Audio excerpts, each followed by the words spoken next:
Hola amigos del mundo, bueno, una semana más en esto que pretende y es el resumen de las noticias en 7 días. Bueno, ya Ronald Reagan lo decía, como tantos otros, pero él decía, no hay derechas ni izquierdas, solo arriba y abajo. Claro, hablaba alguien que fue demócrata en los 50 y luego se convirtió en republicano.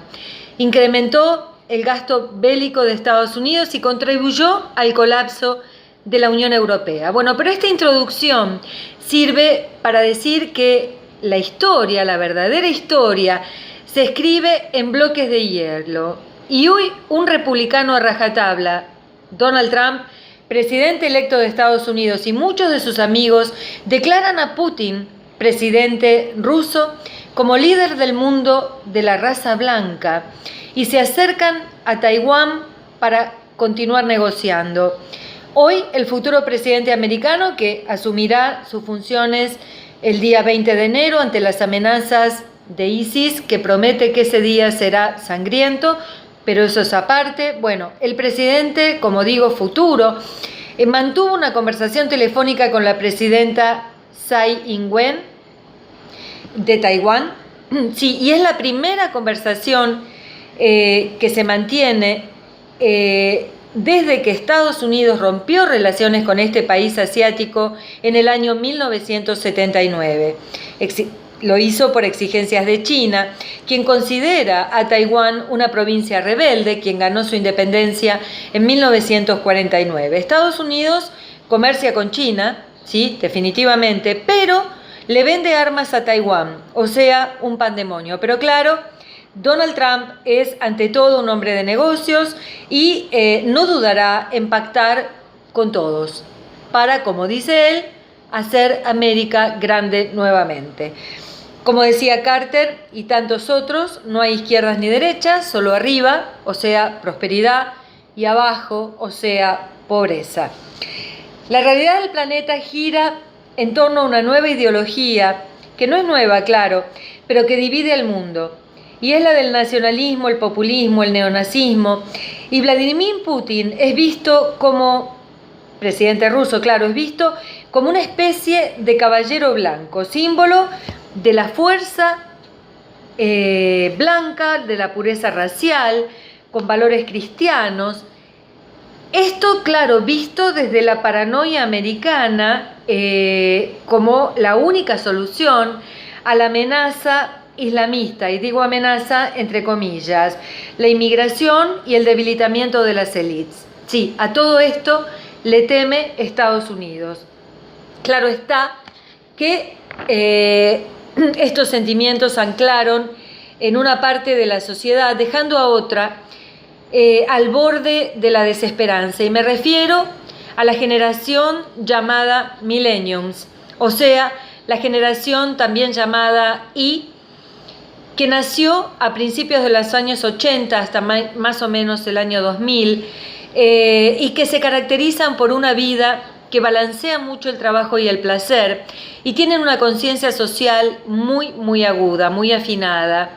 Estos jóvenes, mis hijos por ejemplo, guían su vida y esfuerzos poniendo énfasis sobre todo en el concepto de meaningful, que quiere decir ocuparse del presente con un propósito muy claro. O sea, es una generación que tiene las ideas muy, muy claras.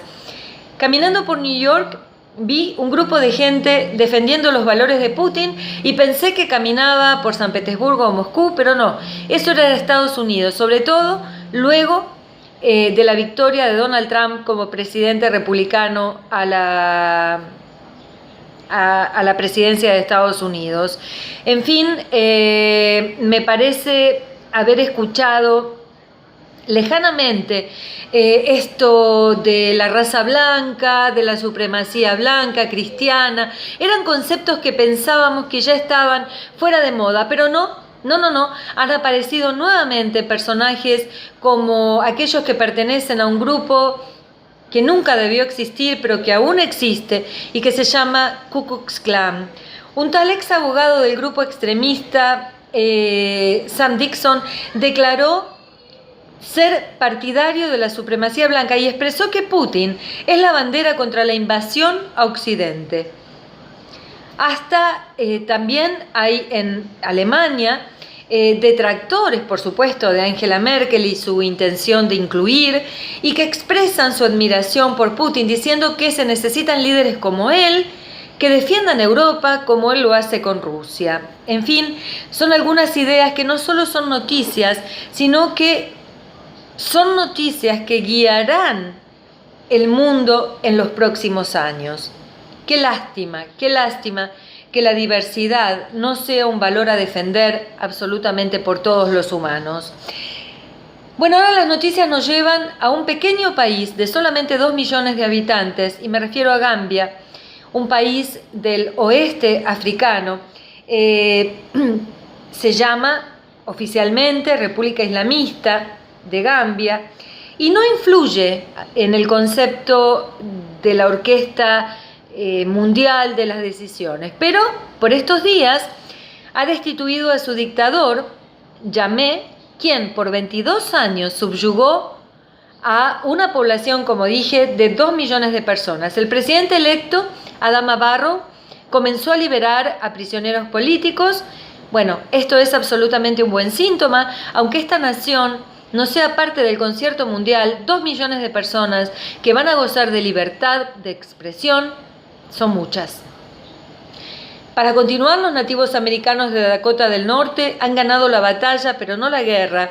Se oponen a la construcción de una línea subterránea de gas y petróleo que, según los habitantes, dañarían sus tierras sagradas y contaminarían las fuentes de agua.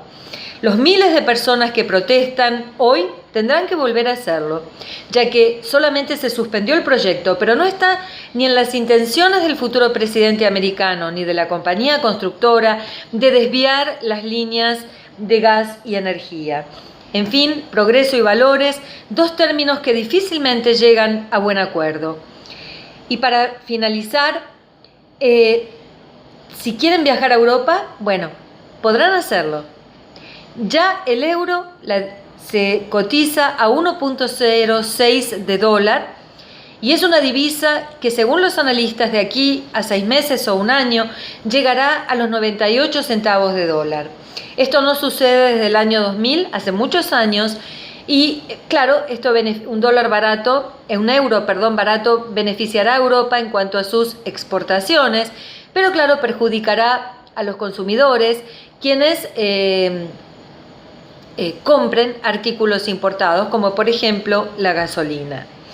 En fin, mientras tanto, quienes deseen esquiar en los Alpes o escapar del invierno del norte en las aguas del Mediterráneo podrán hacerlo a un euro muy barato. Las noticias nunca se terminan y siempre siguen dando que hablar. Y para finalizar, las noticias de última hora dicen que Manuel Valls será candidato socialista a la presidencia de Francia y que el primer ministro italiano Matteo Renzi ha renunciado a su posición luego de perder en un referéndum en el que llamaba a los italianos a disminuir el poder del Senado. En fin, los referéndums, como dije en otros informes, son un poco una amenaza a la democracia, y aquí el primer ministro italiano seguirá en funciones, según el presidente de la nación, hasta que se apruebe el presupuesto del 2017, y después los italianos tendrán que elegir un nuevo primer ministro. Hasta aquí, con mucho placer, claro, el de comunicarme y el de transmitir lo que sucede en el mundo por esta semana. Me despido, nada más que hasta la próxima. Desde aquí, desde el mundo y para el mundo, Silvina Vázquez.